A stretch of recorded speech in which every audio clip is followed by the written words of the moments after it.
It's January 22nd, 2022. I'm watching the television this morning, and the pattern that the sacred geometric scheduler put on. Um, it's a couple of different pieces.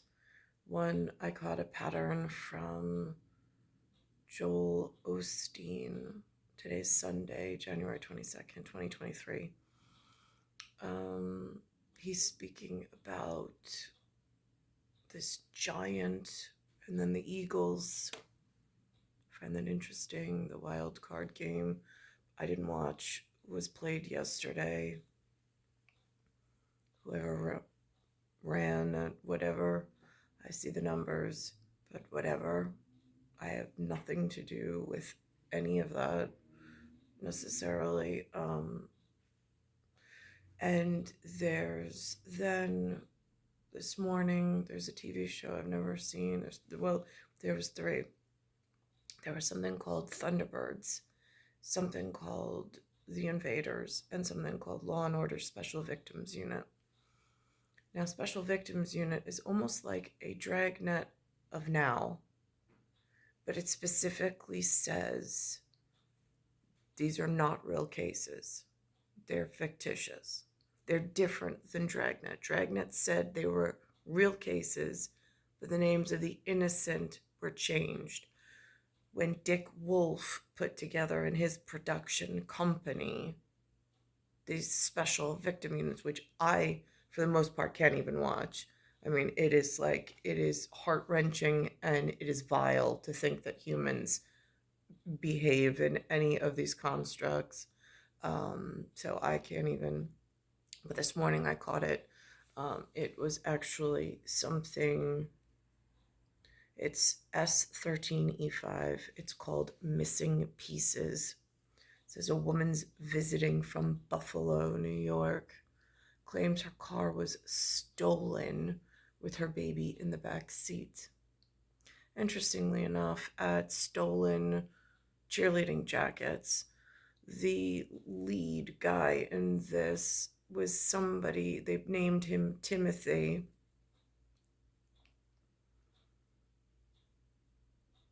At parochial heads of allegiance, I suppose, from that area of pass through over by the old Roosevelt estate. But the lead character, even though he's named Timothy, looks like a very other character, very real character in his, what he looks like now from our 30s into our 40s. He found me, asked me to help him buy a home, which I, whatever, worked with him briefly. But again, he didn't mention anything, and I didn't mention anything. But it looks like one of those doppelgangers, or like, what are they really trying to say here? As far as my real children, first of all, I don't think I look much like the actress, but again, whatever and whatever. Um, my children were never in this level of duress or under this level of stress. There's other stuff going on. Um, but that goes back to part of this Joel Osteen thing.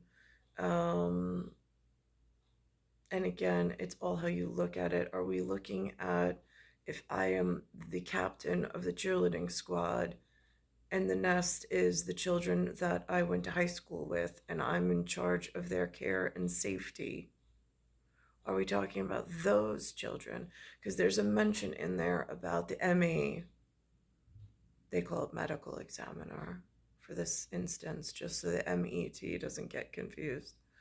At Me TV and Saturday morning cartoons. And it said it was not the woman from Buffalo's fault. It was something called SIDS, SID, sudden infant death syndrome. Had nothing to do with the mother. Just so it's claro. So I'm watching that. Then there's something called The Invaders, S2E6. There's something by The Candy Machine. And they seem to be an older couple, older than David Vincent. David has a couple of different pairings of surnames, it seems. Vincent being one of them. I've seen them patterned through, but that has a very distinct nose. Does not look familial on my end, anyhow. But interestingly enough, this Thunderbirds episode this morning has a gambling casino reference and a gazelle. I mean, really. And then I noticed that it says Super Mario Nation. And I'm like, Super Mar in EO, as in IO, and then Nation. And then interestingly enough, it has in this special victims unit, they have some character portrayal, even though it says it's not real. They have some character portrayal of a mid-dark color skinned man in a black cape, dressed almost as like what I saw walking the piazza over in Rome at the funeral of Benedict XVI. So, or Emeritus Pope Benedict XVI. So now I'm confused how that could be the case inside of New York. Why would Rome send a representative that looks like that for special victims unit if the victim was known to be something else? All very curious in like, what are they? And then there was a spoof on this George Santos thing that's going on, and however that happens. And I saw yesterday a movie called Everything Everywhere All at Once, and they had some Academy approval, which is frightening, knowing who were the lead actors and knowing what Academy that might be, for claiming credits of things in the forefront for things happening at War Theater. So anyhow, so we'll start with on a positive foot with Joel Osteen speaking about God. This is how the morning opened for me. And this happened on Fox Network. You can't fly any distance.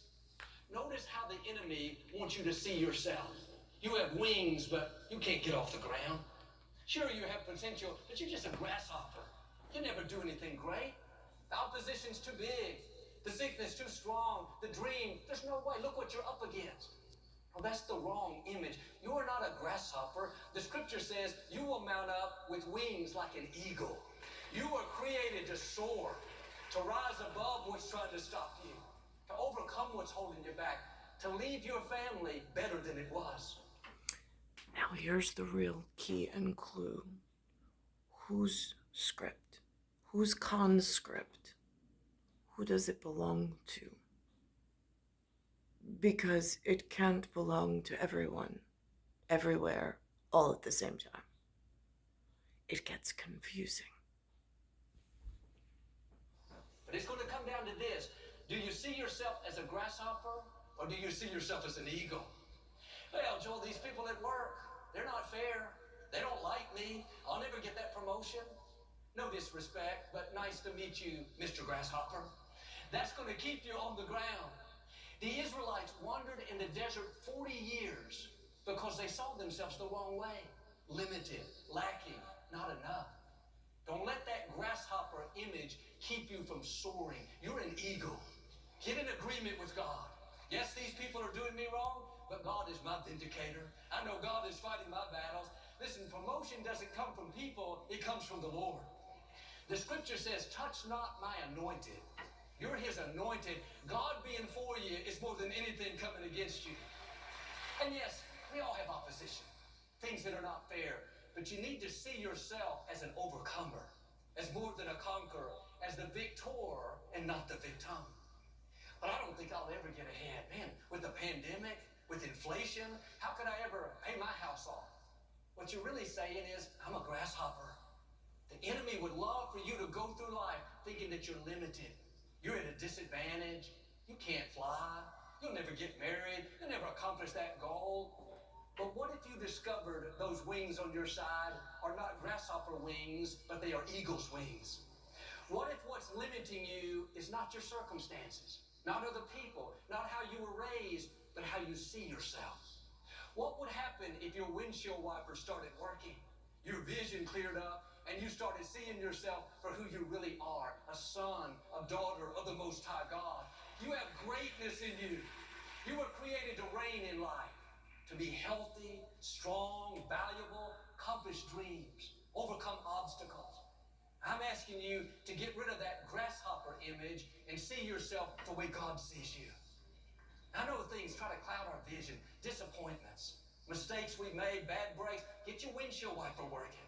This is a new day. Clear out the doubt. Clear out what people have said.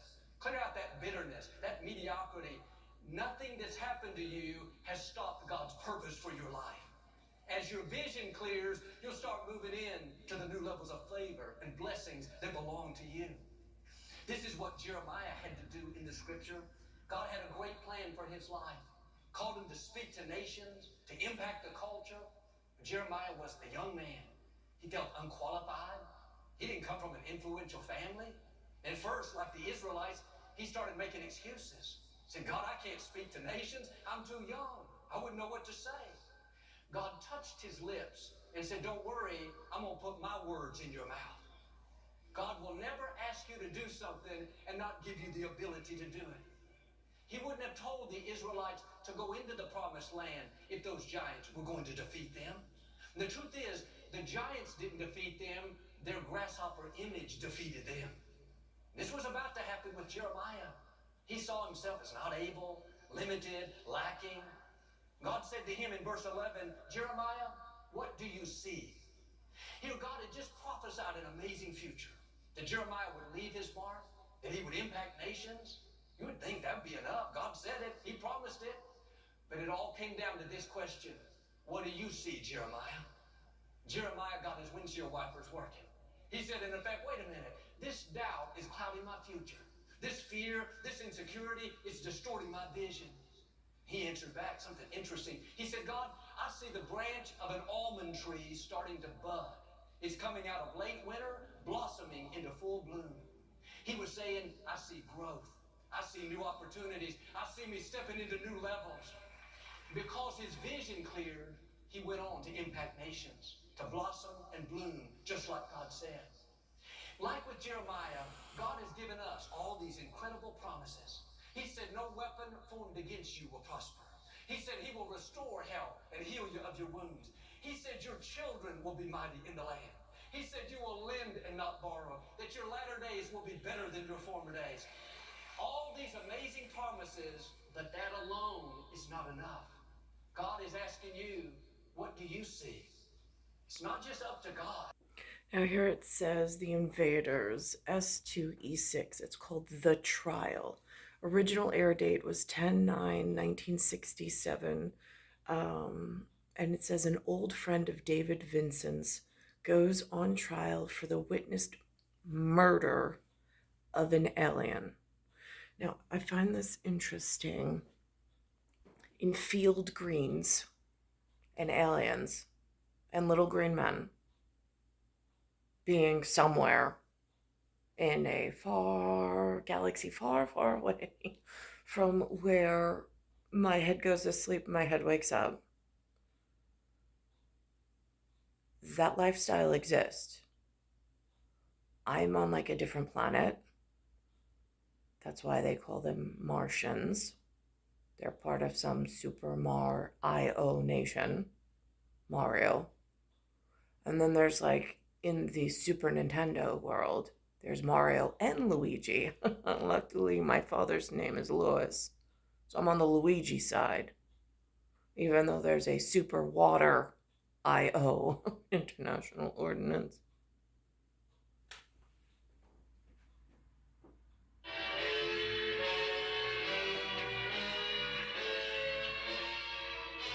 Who sent you here?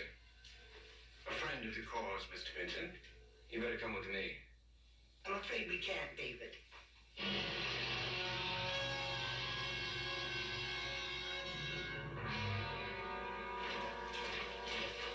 Mr. Vincent. Um, that's kind of how I feel right now watching some of these shows. I'm like, they put it out in the universe before I arrived, and then they withheld me from knowing about it. But I am sure there are some studious advisors or aficionados or counselors somewhere that got to study this and got some paper and they get some handouts and they're a lot more community involved than I've ever been allowed to. I don't understand why they had a ladder that actually climbed somewhere and why my ladder rescue seems to have been cut off. Gets a little confusing. But hence, let's go over to Special Victims Unit and take a quick look. So here's a Dick Wolf production. It's called, and it's on USA TV or HD. It says Law and Order Special Victims Unit. It says S13E5 Missing Pieces, and it October 19th, 2011 is when it originally aired. It says a woman visiting from Buffalo, New York claims her car was stolen with her baby in the back seat. Again, like, is that my national security? Because it really feels like somebody else took the car and started driving and I didn't give them permission.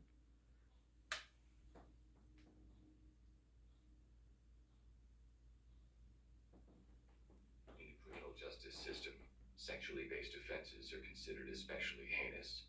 In New York City, the dedicated detectives who investigate these vicious felonies are members of an elite squad known as the Special Victims Unit. Now, is this Department of Homeland Security like the backing or the crossover bridge from Paradox, Orthodox, and whatever goes on in the management of a metropolitan? I mean, Cosmopolitan's asking. That's the only reason why I seem to be locked into some situation in a parabolus, somewhere between a lactus rectus focal point and a vertex, which seems to be in a convex situation at the moment, not a concave, where I would have preferred to be in like protected area. These are their stories.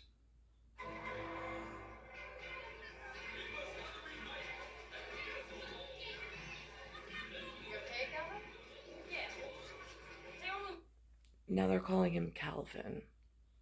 Calvin was a cat in the paper comics at some point. It's also a metric of black hole measurement. Oh, Calvin. No, no, no. I think he's absolutely right. You know what?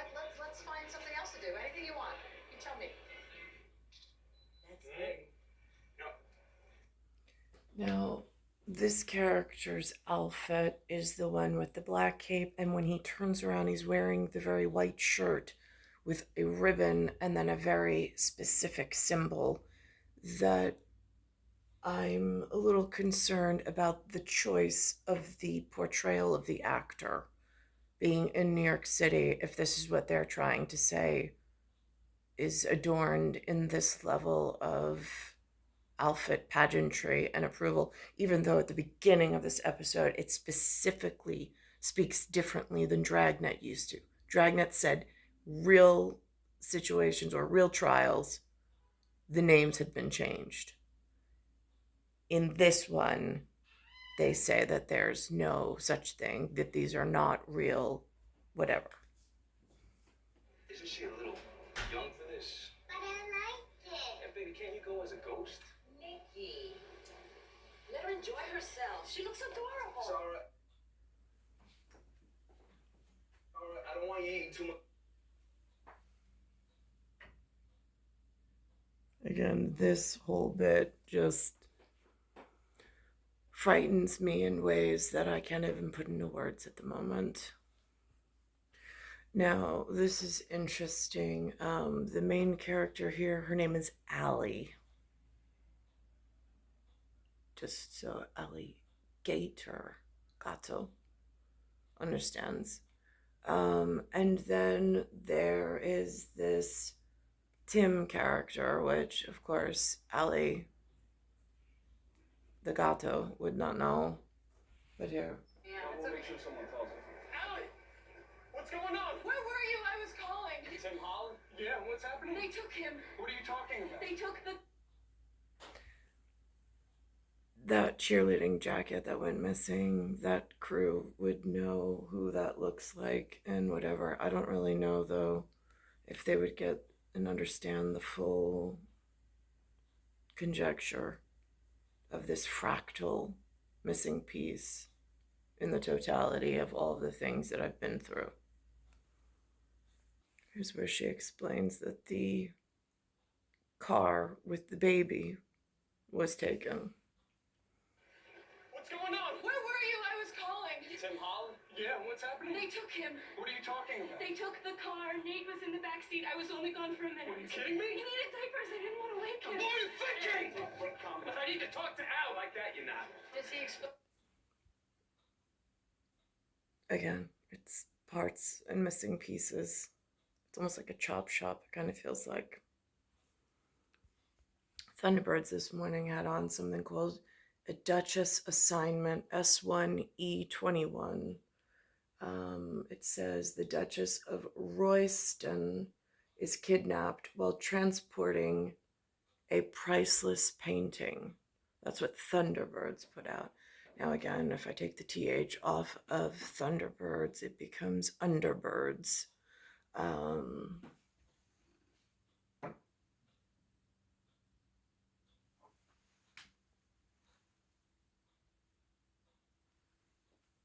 And on here it has something about it's marionettes and puppets, which I know has to be somewhat important, cryptid wise. And then there is something, it's a Super Mario Nation, which I had never heard of before, but when I break down the words to super, and then the Mar, M-A-R, and then I-O, and then a nation, it starts to make more sense at like a global scale of family or a global scale of police, whichever. Is memorable entertainment television. 5, 4, 3, 2, 1.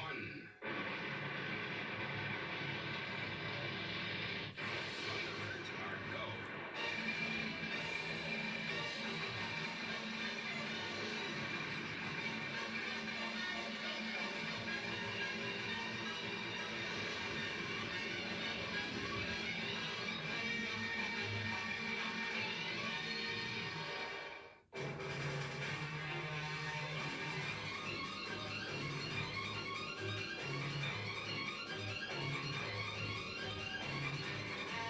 And again, it has a gazelle painting.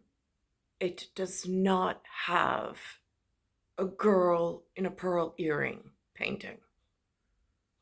There is a distinction.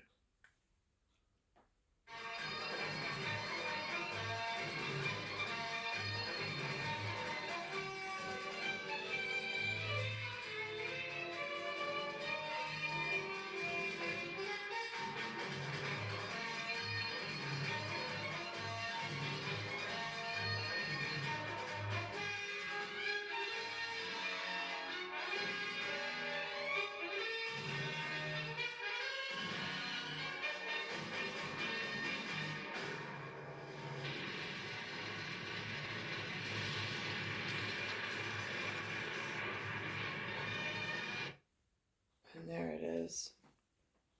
At super M-A-R, and then if it breaks, it's I-O, and there's nation.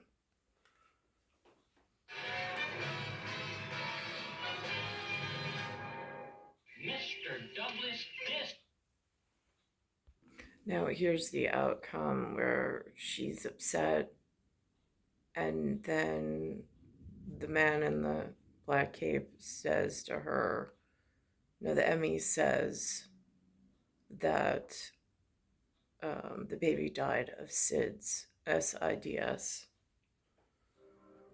The Emmy says that Nate died of SIDS. What? Yeah. And it's coming through on something called a USA. Sometimes babies, they just die. Are you sure?